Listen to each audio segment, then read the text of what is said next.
What's going on, guys? Nikki here at Iron Night Gym. Today I'm going to be walking you through the Sumo Deadlift because it is a very technical lift and a lot of people I see don't execute it correctly, or they struggle a lot, whether it be with imbalances or just simply not knowing how to set up the Sumo Deadlift, and that is the key factor to pulling it correctly. So we're going to start from the bottom and work our way up, starting with our feet. So every single person is going to put their feet in a different spot. Some people go wider, some people go narrower. There is no wrong distance for your feet as long as your hands go on the inside of your legs. For me personally, I'm gonna line my shins up with the rings on the bar because that's gonna give me enough distance to really sit into it and also drive my legs outwards. So as you can see, my feet are going out away from my body and they are lined up with the edge of the plate. What I see happen a lot is people turn their feet inwards, and then what happens is their knees can't push out, or I see people's feet turn super wide, and then what happens is once they lock out, they tend to wobble and they have no stability. I'm gonna turn my toes about 45 degrees facing the edge of the plate. After I have my feet in position that they are, what I'm gonna do is I'm going to push my knees out away from my body, almost like I'm doing a plie squat. So again, when your feet are forward, your knees can't go out, which means you can't get your hips to go forward. Feet out, knees drive away, and then when I'm here, I'm not squatting. I am creating tension into my hips, really getting tight on my quads and my glutes and my hamstrings, feeling my position.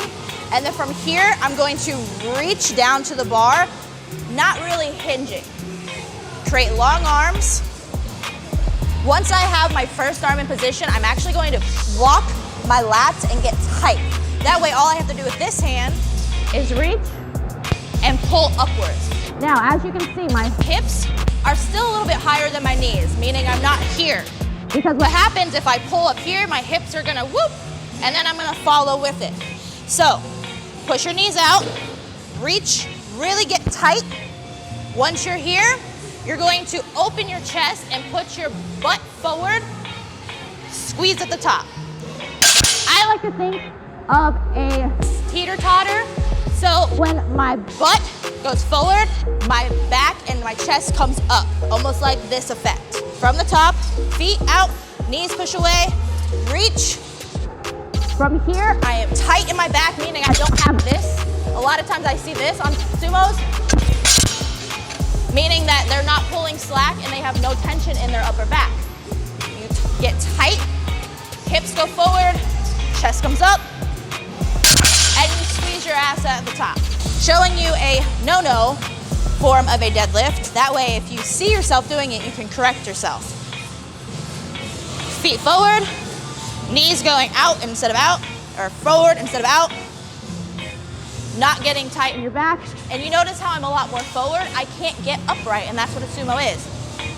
So I'm here, and now I'm using all back, which I'm not even gonna do that because that was awful. So, think of it as a plie, get tight in your hips, reach, open that chest, and just simply push the floor away like you're doing a leg press. So that's really all there is to it. It's very technical. It takes time. Also, if anybody tells you that sumo's cheating, you can kick them right in the shin. All right, guys, hope this helped. Have a great whatever day it is.